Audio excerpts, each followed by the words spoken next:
Welcome to news అడ్డా. తెలంగాణలో మళ్లీ పంజా విసరనున్న చలి పులి. ఏపీలో 9 నుంచి వర్షాలు. తెలంగాణలో చలి తీవ్రత మళ్లీ పెరగనుంది.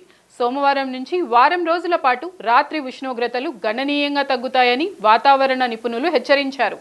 గజగజ వణికించేలా చలిగాలులు వీస్తాయని, డిసెంబర్ మొదటి వారంలో ఉన్నటువంటి కోల్డ్ వేవ్ పరిస్థితులు మళ్లీ తలెత్తుతాయని పేర్కొన్నారు. రాబోయే 2 రోజుల పాటు రాష్ట్రంలోని పలు ప్రాంతాల్లో దట్టమైన పొగమంచు ఉంటుందని హైదరాబాద్ వాతావరణ కేంద్రం వెల్లడించింది. ముఖ్యంగా రాత్రి, ఉదయం వేళల్లో దీని ప్రభావం తీవ్రంగా ఉండనుంది. పగటి ఉష్ణోగ్రతలు కూడా 25 నుంచి 26 డిగ్రీల మధ్యనే నమోదయ్యే అవకాశం ఉంది. బంగాళాఖాతంలో ఏర్పడిన ఉపరితల ఆవర్తనం కారణంగా ఈ నెల 8వ తేదీ తర్వాత శ్రీలంక సమీపంలో అల్పపీడనం ఏర్పడనుంది. దీని ప్రభావంతో ఈ నెల 9వ తేదీ నుంచి తమిళనాడుతో పాటు ఆంధ్రప్రదేశ్లోని దక్షిణ కోస్తా, రాయలసీమ ప్రాంతాల్లో మోస్తరు వర్షాలు కురిసే అవకాశం ఉందని వాతావరణ నిపుణులు తెలిపారు.